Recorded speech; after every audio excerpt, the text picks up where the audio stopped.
ವಿನಂತಿ ಮಾಡ್ತಾ ಇದ್ದೀನಿ. ನಮ್ಮ ಸ್ವಯಂ ಸೇವಕರು ದಯವಿಟ್ಟು ಎಲ್ಲರನ್ನ पूर्व उप मुख्यमंत्री एवं विधायक लक्ष्मण सवदी ने कहा, बेहतरीन शिक्षण के साथ साथ इंसानियत भी सिखाने का काम हो। अथनी तहसील में सना पीयू कॉलेज का शिलान्यास किया गया। कार्यक्रम में पूर्व deputy CM Laxman Savadi, Shaheen college के अध्यक्ष अब्दुल कादिर और कागवाड़ विधायक राजू कागे सहित अन्य लोग शामिल होकर सना पीयू कॉलेज का शिलान्यास की नींव रखी गई। इस दौरान पूर्व डिप्टी सीएम लक्ष्मण सवदी ने कहा कि सना कोचिंग सेंटर से आज तहसील के छात्र ऊंचे मुकाम पर पहुंच गए हैं। हमारे लिए गर्व की बात है कि सना कोचिंग सेंटर से आज सना पीयू कॉलेज में तब्दील होने जा रहा है। बड़ी खुशी की बात है। साथ ही उन्होंने कहा, आपके कॉलेज के लिए जिस तरह की भी मदद की जरूरत होगी मैं मदद के लिए तैयार रहूंगा। साथ ही उन्होंने कहा कि बेहतरीन शिक्षण के साथ इंसानियत का भी सबक सिखाया जाए। आप सभी लोग अच्छे से जानते हैं, 2 दिन पहले एक दर्दनाक घटना घटी थी। एक पढ़ी लिखी ऊंचे मुकाम पर बड़े से बड़े कंपनी में CEO बनकर काम कर रही महिला ने अपने ही बच्चे को गला घोंट कर मार दिया। यह सब इसलिए हुआ क्योंकि उसके पास इंसानियत नहीं था। इसलिए बच्चों को पढ़ाई के साथ साथ अच्छे संस्कार और इंसानियत का सबक भी सिखाया जाए। साथ ही उन्होंने यह भी कहा, चुनाव से पहले मैं भाजपा में ही था, तब मेरे मास कुछ मुस्लिम भाई आकर मुझसे मिलकर कहने लगे, राजनीति को लेकर हमें आपसे कुछ गुफ्तगू करना है, हमें समय दीजिए।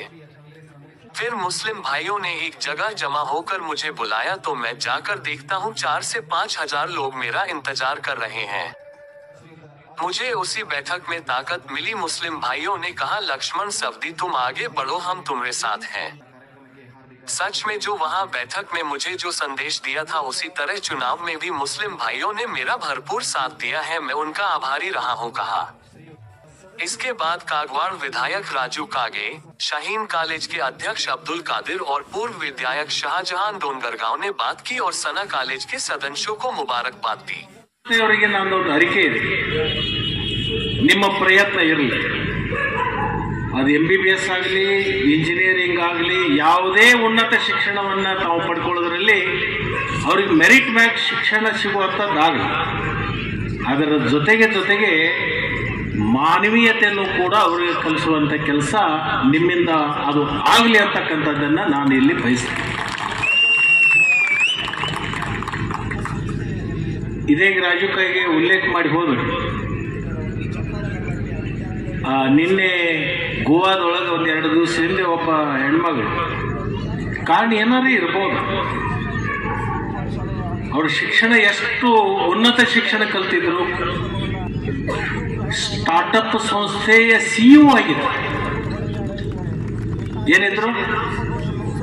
ಸ್ಟಾರ್ಟಪ್ ಸಂಸ್ಥೆಯ ಚೀಫ್ ಎಕ್ಸಿಕ್ಯೂಟಿವ್ ಆಫೀಸರ್. ಎಂತ ಉನ್ನತ ಶಿಕ್ಷಣ ಕಲ್ತಿದ್ರು. ಅದಕ್ಕೆ ಕಾರಣ ಏನಾರು ಇರ್ಬೋದು,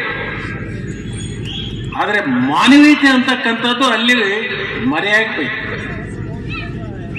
ಆ ಗಡ್ಡಿನ ಮ್ಯಾಗಿನ ಶೇಡೋ ಅಥವಾ ಇನ್ಯಾವುದರ ಶೇಡಿದ್ರೆ ತನ್ನ ಹೆತ್ತ ಕರಳನ್ನೇ ಜೀವ ತೆಗಿತಕ್ಕಂಥ ಒಂದು ಬಯಕೆ ಆ ಹೆಣ್ಮಗಳಲ್ಲಿ ಬಂದಾಗ ನಮಗೊಂದು ಅನಿಸುತ್ತೆ, ಉನ್ನತ ಶಿಕ್ಷಣದಲ್ಲಿ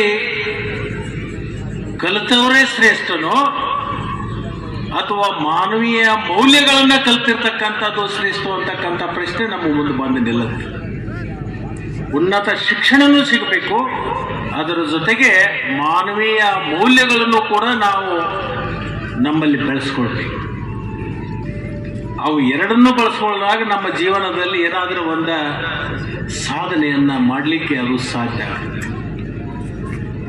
ಅಂತ ಸಾಧನೆಗಳನ್ನು ಮಾಡ್ತಕ್ಕಂಥದ್ರಲ್ಲಿ ಈ ಶಾಲೆಯ ವಿದ್ಯಾರ್ಥಿಗಳು ಹೆಚ್ಚಿನ ಸಂಖ್ಯೆಯಲ್ಲಿ ಹೊರಗೆ ಬರಬೇಕು ಅಂತ ಹೇಳಿ ನಾನು ಶುಭವನ್ನ ಕೋರ್ತೀನಿ. हो रहा है उनके लिए स्पेशल बैचेस बना रहे हैं और उनको पढ़ाना चाहते हैं, उनको आगे बढ़ा रहे हैं और इसके लिए कोशिशें 15 साल से चल रही थी। उसके नतीजे में आज हमारे पास एक फॉर्मूला है, एक डिपार्टमेंट हम बनाने में कामयाब हो गए हैं। ड्रॉप आउट के लिए, कमज़ोर बच्चों के लिए वो डिपार्टमेंट का नाम, उस शोबे का नाम रखे हैं academic ICU। AICU, academic ICU, hospitals में ICU होता है, तो हमारे पास AICU है। 2 साल से फेल होने वाला बच्चा कभी जिंदगी में स्कूल नहीं गया था, ऐसे बच्चे को लेकर हम AICU में उसकी मैथमेटिक्स और लैंग्वेज को ठीक करते हैं। एक टीचर और 6 बच्चे होते हैं, हर एक का रिक्वायरमेंट अलग होता है, किसी की उम्र कम होती है, किसी की ज़्यादा होती है।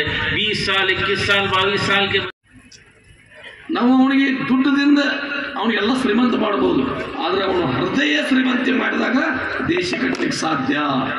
ಮಕ್ಕಳಲ್ಲಿ ಕೇವಲ ನಾವೆಲ್ಲರೂ ಶಿಕ್ಷಣ ಏನು ಕೊಡ್ತೀವಿ, ಶಿಕ್ಷಕರ ಮೇಲೆ ನಾವೆಲ್ಲ ಹಾಕ್ತೀವಿ. ಶಿಕ್ಷಕರಲ್ಲಿ ಇವತ್ತು ಮೊದಲೆಲ್ಲ ಗುರುಕುಲಗಳು, ಅಲ್ಲೆಲ್ಲ ಶಿಕ್ಷಣ ಪಡೆದಂಥವ್ರು ಅವ್ರು ಯಾಕೆ ಅಲ್ಲಿ ಒಂದು ವ್ಯವಸ್ಥೆಗಳಲ್ಲಿದ್ದರು. ನಮ್ಮಲ್ಲಿ ವ್ಯವಸ್ಥೆ ಯಾಕೆ ಕೆಡ್ತಾ ಇದೆ ಅಂದರೆ ನಾವೆಲ್ಲ ಪ್ರಾಮಾಣಿಕತೆಯಿಂದ ಮತ್ತು ಮಕ್ಕಳ ಮೇಲೆ ನಮ್ಮ ಲಕ್ಷ್ಯ ಇಲ್ಲ, ನಾವು ಅವ್ರ ಮಕ್ಕಳಿಗೆ ಒಂದು ದುಡ್ಡದಿಂದ ಅಳಿತಾ ಇದ್ದೀವಿ. ಇದಾಗಕೂಡದು. ಮತ್ತು ಅವ್ರ ಮೇಲೆ ನಮ್ಮದು ಅಷ್ಟೇ ಜವಾಬ್ದಾರಿ ಇದೆ, ಎಷ್ಟು ತಾಯಿ ತಂದೆಗಳಿದೆಯಲ್ಲ ಅಷ್ಟೇ ಜವಾಬ್ದಾರಿ ಇರೋದ್ರಿಂದ ಇಲ್ಲಿ ಇವತ್ತು ಶಿಕ್ಷಣವನ್ನು ನೀವು ಇದನ್ನ ಡೆವಲಪ್ಮೆಂಟ್ ಸಮಾರಂಭ ಮಾಡಿದ್ದೀರಿ. ಮುಂದೆ ಈ ಒಂದು ಸಂಸ್ಥೆ ದೊಡ್ಡ ಸಂಸ್ಥೆಯಾಗಿ ಬೆಳೀಲಿ, ಇದು ಒಂದು ಉತ್ತರೋತ್ತರವಾಗಿ ಬೆಳೆದು ಹೆಮ್ಮೆರವಾಗಿ ಇಡೀ ಭಾಗದಲ್ಲಿ ಒಂದು ದೊಡ್ಡ ಹೆಸರನ್ನು ತಂದು ಎಲ್ಲರಿಗೆ ಒಂದು ಕಲ್ಪವೃಕ್ಷಿಯಾಗಿ ಬೆಳೀಲಿ, ಅದು ಎಲ್ಲರಿಗೆ ಶಿಕ್ಷಣ ಕೊಡುವಂಥ ಸಂಸ್ಥೆ ಆಗಲಿ. ಮುಂದಿನ ಇತರ ಶತಮಾನೋತ್ಸವ ಮತ್ತೊಂದು 25 ವರ್ಷದ ಉತ್ಸವದಲ್ಲಿ ನಾನು ಲಕ್ಷ್ಮಣ ಸವದಿಯವರು ಅಲ್ಲಿ ಭಾಗ ಆಗಬೇಕಂದ್ರೆ ನಮ್ಮದು ಸ್ವಾರ್ಥ ಇದೆ, ಅದ್ರಾಗ ನಮ್ಮದು ಆಯುಷ್ಯ ಹೆಚ್ಚಾಯ್ತಲ್ಲ ಅದ್ರಾಗ ಸ್ವಲ್ಪ. ಹೀಗಾಗಿ ಮುಂದಿನ ಕಾರ್ಯಕ್ರಮದಲ್ಲಿ ನಾವು ಬರಬೇಕು ಅನ್ನುವಂಥ ಮಾತು ಹೇಳಿದ್ರೆ ಸಮಯದ ಅಭಾವ ಇರೋದ್ರಿಂದ ಹೆಚ್ಚಿಗೆ ಅವರು ಇದೇನು ಕೋಚಿಂಗ್ ಕ್ಲಾಸ್ ಪ್ರಾರಂಭ ಮಾಡಿ 5 ವಿದ್ಯಾರ್ಥಿಗಳಿಂದ ಈಗ ಇವತ್ತು 200 ವಿದ್ಯಾರ್ಥಿಗಳು ಯಾವ ರೀತಿ ಪ್ರತಿಭೆ ಮತ್ತು ಮೆರಿಟ್ನಲ್ಲಿ ಅವರು ಬಂದರು ಅನ್ನೋಂಥದ್ದು ಹೇಳಿದ್ದಾರೆ. ನಾನು ಹೆಚ್ಚಿಗೆ ಹೇಳಿದಲ್ಲ, ಈ ಸಂಸ್ಥೆಗೆ 2 ಸಲ ನಾನು ಬಂದಿದ್ದೆ. ನಿಜವಾಗಿ ಕಳೆದ ಒಂದು ಸ್ವಾತಂತ್ರ್ಯ ದಿನೋತ್ಸವ ಧ್ವಜಾರೋಹಣವನ್ನು ನಾವು ಇಲ್ಲಿ ನೆರವೇರಿಸುವಂಥ ಅವಕಾಶ ಅವರೆಲ್ಲ ಮಾಡಿಕೊಟ್ಟಿದ್ದರು. ಆ ಸಂದರ್ಭದಲ್ಲಿ ನೋಡಿ ಭಾಳ ಸಂತೋಷ ಆಗಿತ್ತು. ಆವಾಗ ಅವರು ಹೇಳಿದರು, ನಾವೊಂದು ಕಾಲೇಜ್ ಕಟ್ಟಡ ಮಾಡಬೇಕು, ಅಡುಗೆ ಸಮಾರಂಭ ಮಾಡಬೇಕಾಗದ, ಇನ್ನೂ ಕೆಲವೊಂದು ದಿನ ಅಲ್ಲಿ ಪ್ರಾರಂಭ ಮಾಡ್ತೀವಿ ಅಂದಾಗ ಆ ದಿವಸ ಇವತ್ತು ಬಂದಿದೆ. ನಿಜವಾಗಿ well begun is a half done, ಅಂದ್ರೆ ಒಳ್ಳೆಯ ಪ್ರಾರಂಭ ಮಾಡೋದ್ರಿಂದ ಅರ್ಧ ಯಶಸ್ವಿ ಆದಂಗೆ ಇವತ್ತು ಇದೊಂದು ಅಡುಗೆ ಸಮಾರಂಭವನ್ನು ಎಲ್ಲ ಸಮಾಜದವರಿಗೆ, ಗುರು ಹಿರಿಯರಿಗೆ, ವಿಶೇಷವಾಗಿ ಎಲ್ಲ ನಮ್ಮ ಈ ಒಂದು ಕಾಲದ ಸರ್ಕಾರದಲ್ಲಿ ಮಹತ್ವದ ಪಾತ್ರ ನಿರ್ವಹಿಸುವಂಥ ಮಾನ್ಯ ಶಾಸಕರನ್ನು ಕರೆಸಿ ಏನೇ ಒಂದು ಕಾರ್ಯಕ್ರಮ ನಿರ್ವಹಿಸ್ತಾ ಇದ್ರಿ, ಇದು ಮುಂದಿನ ಅಭಿವೃದ್ಧಿಗೆ ಭಾಳ ಸರಳ ಆಗ್ತೈತೆ ಅನ್ನುವಂಥದ್ದು, ಅದರಲ್ಲಿ ಅರ್ಧ ಯಶಸ್ವಿ ಅದೇ ಅನ್ನುವಂಥದ್ದು ಮಾತನ್ನು ನಾವು ಇವತ್ತು ತಿಳ್ಕೊಬೇಕಾಗ್ತದೆ.